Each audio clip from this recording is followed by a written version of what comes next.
గల్లీ cinemas LLP Raghu Tirumala గారు డైరెక్టర్గా ప్రొడ్యూసర్గా ఈ సినిమాని చేయటానికి ముందుకు రావటం ఇప్పుడు చూసాం, మనం టేజర్ చూసాం. అలా ఆల్రెడీ ప్రసాద్ ఐమాక్స్లో 1 వీక్ అయిపోయి సెకండ్ వీక్ అంటే 1 వీక్ ఆడటమే కష్టం. ఒక్కో సినిమా ఒక షో వేసి కూడా తీసేస్తారు ప్రసాద్ ఐమాక్స్లో కలెక్షన్ లేకపోతే. అలాంటిది 1 వీక్ అయ్యి 2వ వారం కూడా విజయవంతంగా నడవటం అనేది చాలా గొప్ప విషయం. డెఫినెట్గా సినిమాలో కంటెంట్లో విషయం ఉంది కాబట్టి ఆడుతుంది. మనం చూసాం, డైరెక్టర్ అద్భుతంగా చేశాడు.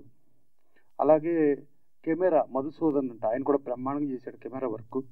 మ్యూజిక్ కూడా రీ రికార్డింగ్ కానీ ఎఫెక్ట్స్ ట్రాక్ కానీ ఎవ్రీథింగ్ చాలా పర్ఫెక్ట్గా ఉంది, క్యూరియాసిటీతో ఉంది. ప్లస్ ఎన్విరాన్మెంట్ బేస్డ్, ఎన్విరాన్మెంట్కి ఎక్కడైతే రెస్పెక్ట్ ఇచ్చామో ఆ రెస్పెక్ట్ ఇచ్చిన దేశాలు చాలా గొప్పగా ఉన్నాయి.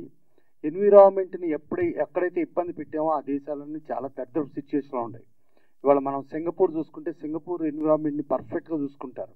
సో అలాంటి ఎన్విరాన్మెంట్ బేస్లో ఈ సినిమా చేయటం, దాంట్లో ఆయిత్యవం పెర్ఫార్మెన్స్లో చాలా ఎక్స్ట్రాడినరీ చేశాడు. ఇవాళ ఆయిత్యవం గురించి చెప్పుకోవాలి అని అంటే ఫస్ట్ ఆయన కన్న తల్లిదండ్రులు వాళ్ళు ఫస్ట్ అయితే, సినిమా జన్మనిచ్చింది మన వైవిఎస్ చౌదరి గారిని చెప్పాలి. అతను ఎవరో ఏమిటో కూడా తెలియకుండా బాంబేలో చూసి ఆ క్యారెక్టర్ని అసలు అతను ఎలా చేయగలుగుతాడో ఏంటో కూడా తెలియకుండా సినిమా చేయటం. ఆ చేసే టైంలో ఆయన కూడా ఫస్ట్ టైం డైరెక్టర్ కమ్ ప్రొడ్యూసర్గా ఆ సినిమా ఫెయిల్ అయితే ఆయన లైఫ్ మొత్తం కొలాప్స్ అయిపోద్ది. ఆయన సినిమా ఫీల్డ్ వదిలేసేసి ఇంకేదో చేసుకోవాల్సిన పరిస్థితిలో రిస్క్ చేసి ఆ రోజున లాయర్లో చేశారు. అత్యద్భుతమైన సూపర్ హిట్ అయ్యి ఒక సిల్వర్ జూబ్లీ ఫిల్మ్గా వెళ్ళి ఆయిత్యవం అనే వాడిని అంటే ఆయన సినిమా చేసిన తర్వాత మాత్రమే తెలిసింది ఆయిత్యవం బ్యాక్గ్రౌండ్ ఏంటి అదేంటిదంటే. అది కూడా రీసెంట్గా చూస్తే అతను ఒక ఐఏఎస్ ఆఫీసర్ సన్ను, అలాగే ఒక సమాజ్వాదీ పార్టీ ఎమ్మెల్యే సన్ అని చెప్పి తర్వాత తెలుసుకుని ఒక యూపీకి సంబంధించిన తను వచ్చి ప్యాషనేట్గా ఇప్పటికి కూడా మన తెలుగు హిందీ సినిమాలు మన తెలుగు కోసం తాపత్రయపడతాం.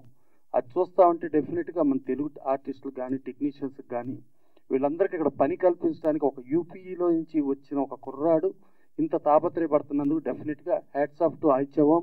అతన్ని సృష్టించిన వైవిఎస్ చౌదరి గారికి ఫస్ట్ ఆఫ్ ఆల్ ఆయనకి ముందు హ్యాట్స్ ఆఫ్ చెప్తూ ఇట్లాంటి కాన్సెప్ట్ ఉన్న సినిమాలను తీయటానికి ముందుకొచ్చి డైరెక్ట్ చేసిన తిరుమల రఘు గారు, తర్వాత ప్రొడ్యూసర్ వెంకటేశ్వరరావు గారు, వీళ్ళందరూ కలిపి ఒక అత్యద్భుతమైన టెక్నీషియన్స్ టీంతో ఒక అద్భుతమైన బందీ, అంటే మనం బందీగా ఒక ప్రకృతికి ఎప్పుడు బందీగా మనం ఉన్నంత వరకు పర్ఫెక్ట్గా ఉంటుంది. అలా కాదని ప్రకృతికి ఎదురెళ్ళామా ఏం మిగలం, టోటల్గా మొత్తం కొలాప్స్. ఈ లోపల మనం ఏదో చాలా పొడింగులు అనో లేకపోతే చాలా ఏదో పైల్వాన్లు అనో ఎన్ని అనుకున్నా కూడా ఫైనల్గా ప్రకృతి కోపం ముందుకు వస్తే ఎవ్వరూ ఎందుకు పనికిరాం, అది చాలా క్లియర్.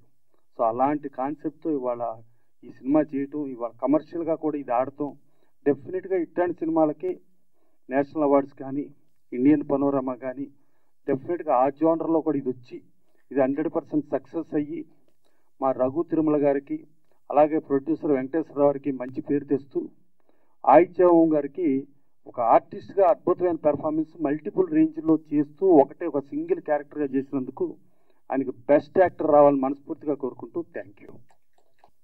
ఇంకోటి ఏంటంటే ఈయన సినిమా వేషంలో బందీ అయ్యడం కానీ మన తెలుగు ప్రజల ప్రేమ ఆప్యాయతలతో ఒక ఉత్తరప్రదేశ్ నార్త్ ఇండియన్ కుర్రాడు మన ఆప్యాయతల కాటికి బందీ అయ్యి మన తెలుగు మీద ప్యాషనేట్గా సినిమాలు చేస్తున్నందుకు ఇలాగే బందీగా కంటిన్యూ అవ్వాలని కోరుకుంటూ థ్యాంక్ యూ.